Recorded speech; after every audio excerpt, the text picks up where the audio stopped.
Despite me being a Sanctuary Guard player since 2013, I bought the OG DAIGO set, I bought the G DAIGO set, I bought the V DAIGO set.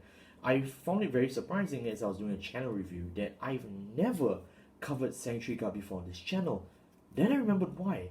I've deleted every draft I've done in every era. Hey, what's going on, guys? I'm Mrs. here. Today I am back to cover V Sanctuary Guard for good. And I have played Sanctuary Guard extensively in OG, G, Zero, V, Premium, you name it, I've played it. But I've just never done a video on this guy, like, at all. Or at least I've never published a video on him. And you may start to see a pattern because I deleted the draft for this as well. And that's because we got V's Right Fix promo, who came out in February. So this is like one of the progenitors of the V promo hype and why V is on the way back.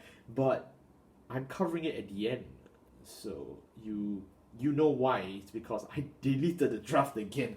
So I'm doing this for many reasons. Firstly, because I want to say thank you to everyone who supported this channel for the how many years I've been on this platform. I think it's really touching that you guys still like my content, or at least I still try my best to give you guys deck profiles that are informative, interesting, and unique, that give you an interesting look and more tech options you can play.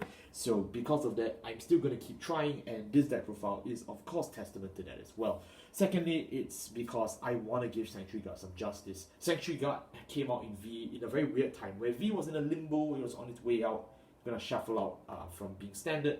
Then D came in and crashed in year one. V Call came out, people loved V, but nobody went back to Sanctuary Guard because Royal Paladin was just Jewel Knights, Jewel Knights, Jewel Knights, as it has been for the last 3 years. So today we are here to break free of our female oppressors. Today we are going to show you the true power of DAIGO Naito, and hopefully play this deck more often, because I played this at my most recent WGP. Yeah, can you imagine a V deck and WGP? And somebody asked me to review it, so here we go. Yeah, I really wish Kidani would actually put in serious effort into printing my D Sanctuary Guard deck profile. I know you guys still have that contract. It's coming. And yes, Kidani, I've met you before. You're a funny man. So let's start off with the deck profile right away before I get cancelled by the entire Bushi Road lawyers, and then they send wrestlers to kill me or something. I don't know. Let's talk about our grade 3s. Our grade 3s, we obviously play, for Sanctuary Guard. Yeah, I mean, that's pretty much it, right? This is a Sanctuary Guard deck. I don't know what to tell you. But V Sanctuary Guard is very interesting from his original peers, i.e. G Sanctuary Guard and Sanctuary Guard Arc, as well as Sanctuary Guard Regalia, if we have to look into that. He bears a lot of same traits where he can still, gain powers of the grade 1 or lower pool, which is what Sanctuary Guard's all about. But he also now gets a restanding skill. So basically, Sanctuary Guard is a multi-attack deck, but that was what Sanctuary Guard Blaster used to be in 2016. Thankfully, we are swiped clean of all that impurity. Sanctuary Guard is now a very fun to play and fair deck, I would say. As long as your opponent is grade 3 or greater, and you have a grade 1 or less, if you have a grade 1 unit on your side of the field, this unit's critical becomes 2. This is a very interesting change where it's not about Force 1 or Force 2, it just changes the Sanctuary Guard's original critical to 2, which basically means that, you can't really apply Force 2 on him because it kind of just redundancy effect. But this is a very nice match with Limit Break, how, his sword grows red, where he gets, all the great ones around him and he gets powered up. So it's really nice. His second skill is that at the end of the battle, unit attacks, counter +1, rest 3 of your grade 1 rear guards in the back row, and discard 1 card from your hand, stand this unit, and then your front row gets 10. Beautiful! Marvelous, as DAIGO would say.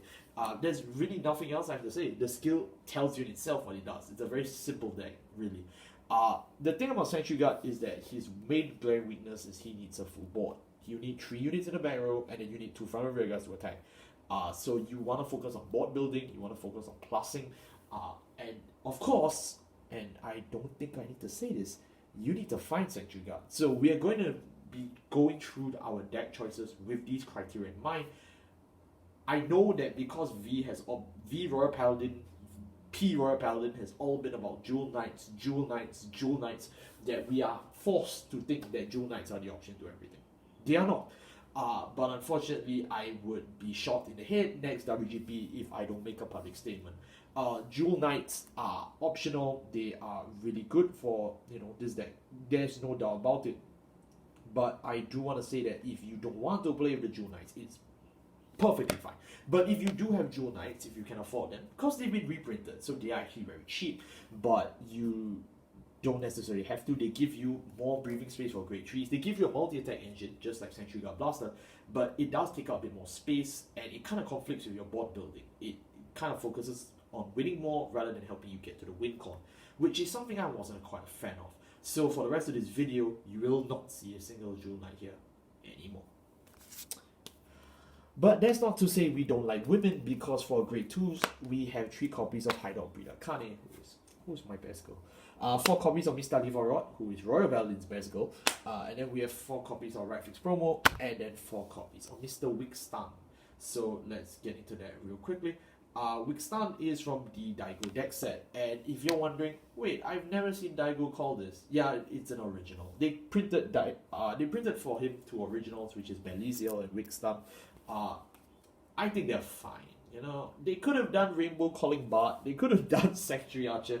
I don't know why, but you know what? Whatever Mori P was doing, I completely forgive you, bro.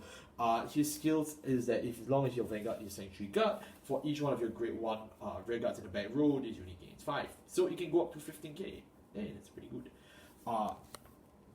Second skills, when placed, just count +1, look at the top 7, call a grade 1 from among them, and shuffle the deck. It works on B, V, as well as R.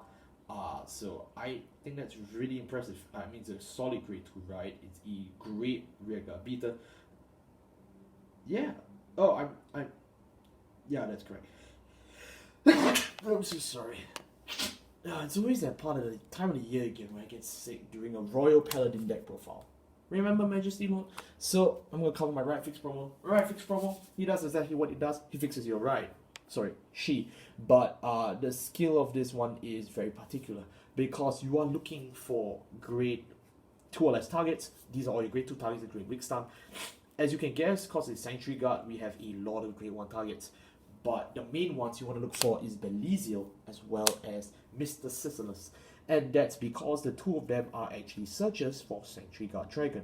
Beliziel can search the top 7 on Vanguard Circle, and Sisyphus is a grade 3 searcher. So these are some of your main targets you're looking for when looking for Sanctuary Guard. I know it sounds very cold, it sounds very round the bush that I have to teach you how to search for a searcher, the searcher is the searcher, but if you have just watched my V Malkuth Malek deck profile, the new one in 2023, check it out, it's in my channel, you will understand that this is actually a very viable option, especially if you try the list yourself, you'll really like it. But I understand why some people do not like Catafel in Sanctuary Guard, and that's because she loses her first effect. The first effect is, when this unit attacks when boosted on Vanguard Circle or Rearguard Circle, count +1, search your deck for a grade 2 card of a different name and call it to Rearguard Circle. When boosted, who did you rest again? But the idea is that you use this on turn 2. So you generally just have no issue for it, besides the skill to fix your grade 1 targets. It's just so important that you play for that. It's a lot like Malkuth's skill, where the second skill outshines the first by so much. It's not like, say, Blade Master, where it deadass is you play the card because it's good. No, you play this just to search for the searcher. So just keep that in mind. And if you're wondering, well, I don't really have time to search for the searcher, the searcher's the searcher. How about you search for the searcher, the searcher's the searcher, the searcher's the searcher? Mr. Livarot. Livarot is the first trial deck card that has been reprinted in a V-Call. And if you check his printing, I believe he's even earlier than Blaster Dark. So you know this guy is big shit. But the idea behind Livarot is he's basically a Omni Searcher for V Royal Paladin. If you hated Columbard, if you said, damn it, I wish Columbard was banned, you should be looking at this guy. When placed on the Vanguard Rearguard Circle, this card's cost can be paid with Soul +1 if you have no face-up damage. You can pay counter +1, search your deck for a grade 2 card and call it to an open Rearguard Circle. That's it. So you just search the whole deck for any grade 2 you desire, including another Livarot, and then just call it. But Live Rot obviously has to be called from hand, because if not, he's just gonna be hyper broken. And if you run out of Counter Blast, you can just pay Soul Blast for this cost. Yeah, I don't think I have to teach you why this card is good. This card is basically a walking free token that extends further. Live Rot is a must play in every Royal Paladin deck that's not a Jewel Knight. If you can't afford Jewel Knight, you have to afford Live Rot. It's simple as that. So yeah, that's really all I can say. Because he can't even be Counter Blast denied. How do you deny Soul? Like, what do you do? Teach me. Do I play Amon? Do I play Seraph? Like, what do I do? This guy is so being frustrating. I hate Altmar. I hate him, and he's coming to D next year. We're all dead. Of course, I have to be in a good mood now because we're talking about my favorite girl, Akane. When placed on VOR, Count Blast 1, search your deck for a Pongo, and then suffer the deck. Yeah, that's about it. And then, of course, when she's boosted by a dog, she gains 3. Alright, it's on VOR for both skills, so you can use this for your right, and you can use this for whenever. It sucks that it's also a when boosted because Cardfight also needs a when boost. So you get the idea that all our on boost skills are for turn 2 only. And then on turn 3, you just sit the back row down with Sanctuary Guard, and everyone else becomes redundant. But as much as you may be saying this sounds very contradictory in terms of deck design, it is. But to be honestly fair, the grade 2 tempo for early Royal Paladins into a grade 3 restanding Sanctuary Guard, you can't really deny it. It's just really good considering it's a 4-tax restanding Vanguard deck. Moving on into our grade 1s. Our grade 1s, we play 3 copies of Pongo, we play 4 copies of Elysium, we play 4 copies of Sisyphus, and then we play 3 copies of Knight Squire Allen. I know, Knight Squire Allen, right? Who would have guessed that? But we'll cover it. So I'm going to talk about Pongo since I just talked about Kane. When placed on Rearguard Circle, if it's placed in the same column as a card, if it's placed in the same column as another rearguard or another unit, you soul charge 1. If you soul charge the trigger, this unit gains 5. Please do not soul charge my triggers, but there is a chance that it does. So it gives you some form of compensation. The soul charge is nice because it's used for, but otherwise you don't really need the soul charge. This isn't soul saver, but it's just a free +1 of a grade 1, and it can build up to a 21 or 20k column on turn 2 with Akane, which is very devastating if if you've done math, it's pretty good. So we only played at 3 because Pongo is really useless beyond that, and since we only played 3 Akane, we might as well just follow the ratio. My good friend Mr. Sisyphus is another recurring Altmar gangster, but he is completely generic, even more generic than. But why is he here? When placed on VR, look at the top 5 cards of your deck, it is grade 3 from among them to your hand, shuffle the deck, and then discard 1. Yeah, you're just looking for Sanctuary Guard. The secret is out. But this guy has another ability that works with this jump scare, and that skill is if you have no face-up damage, this unit gains 5 during your turn on VOR. So on Vanguard Circle, this is a 13k attacker. On Rearguard Circle, this is a 13k booster, as long as you've used. So, yeah, I mean, that's pretty insane if you ask anybody. And that's why Sisyphus is in this deck. No matter how you use it, it's really good. Sisyphus is also one of the main grade 1 attackers that you have in this deck. So if you actually need a grade 1 in the front row, I always nominate Sisyphus, because if you time the counter blast and counter charge correctly, it's 23k or higher. Nice. I said the word counter charge, and that may be getting you all to think, where is my counter charge from? That is from Belisiel, the other original from V Sanctuary Guard. When placed on the Vanguard Circle, look at the top 7 cards of your deck, add up to 1 Sanctuary Guard Dragon or 1 copy of Mr. Wigstun, and then add it to your hand and shuffle. It's completely free. It's kind of like grade 1 Scout of Darkness Vortimer. Yes, I did a Spectral Dude deck profile 2023, earlier than anyone else. Check it out, it's in my channel.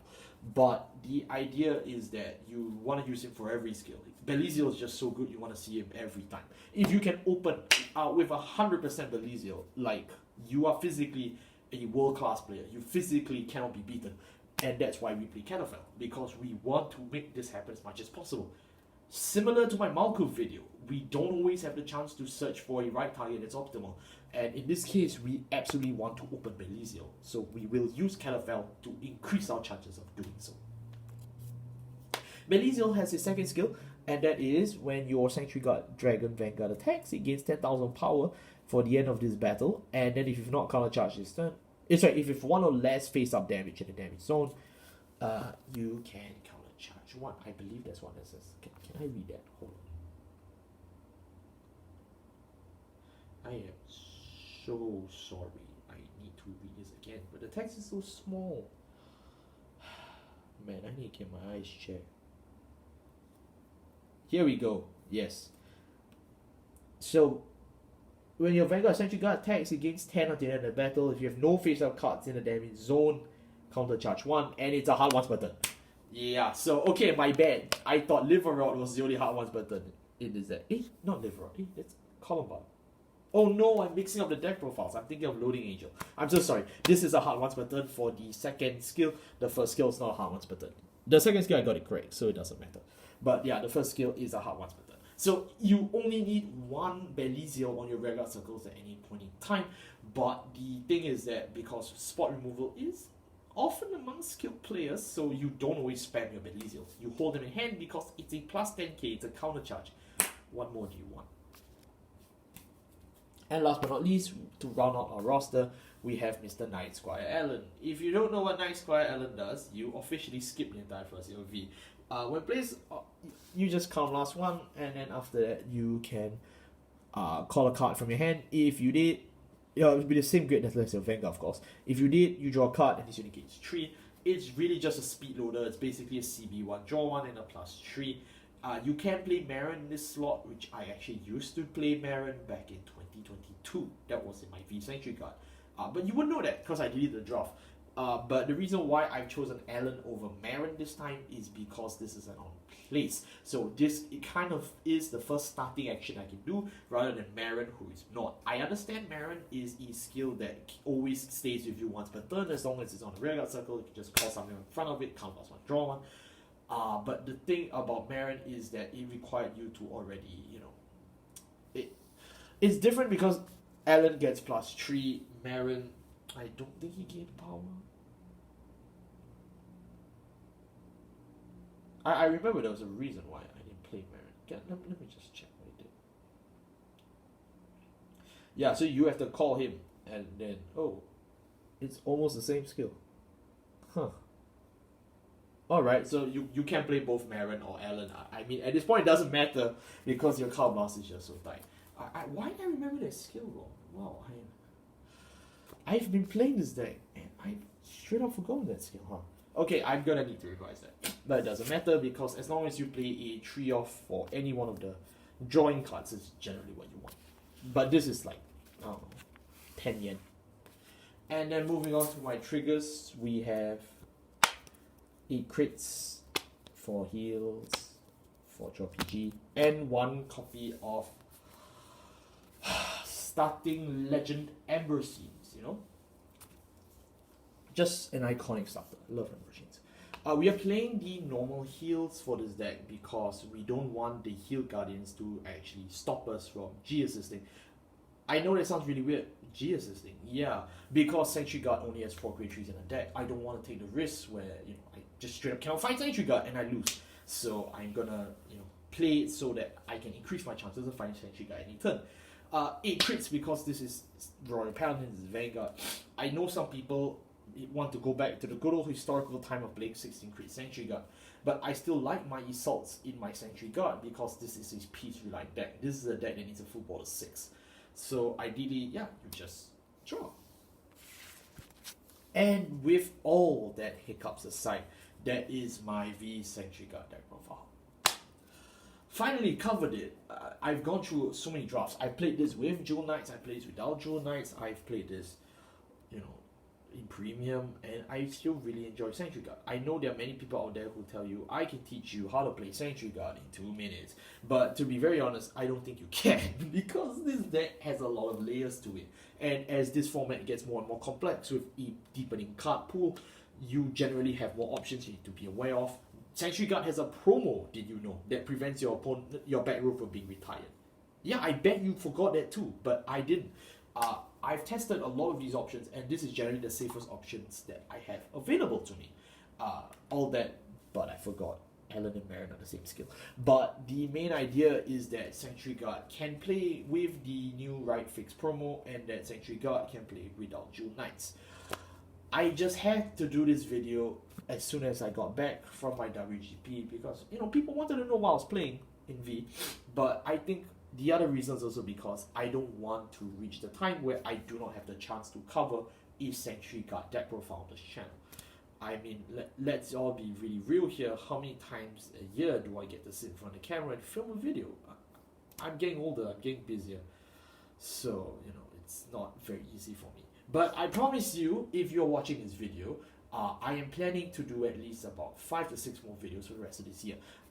I'm trying my best to get my hands on my Luan and Shiranui decks. So if you saw my community post the other day, you understand why.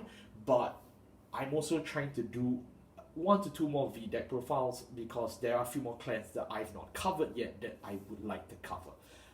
In terms of D, we're pretty much done because there's no other D decks besides Luan and Z Lancer, both of which I probably won't be picking up. Let's be fair, I'm running out of money. But I do want to say that I'm interested in going backwards to view other D deck profiles that I've not covered from this year, because this year alone has given us like at least 30 new D decks. So yeah, I could definitely work with something. Thank you all so much for watching. Go listen to a DAIGO song after this video. Do me a favor, just hop on your YouTube, just search anything and just listen to it. Because, you know, he's a great artist. I love Sentry Guard. I love the lore. Everything about him is just so insane. Thank you all so much for watching. I'll see you all next time. Bye-bye.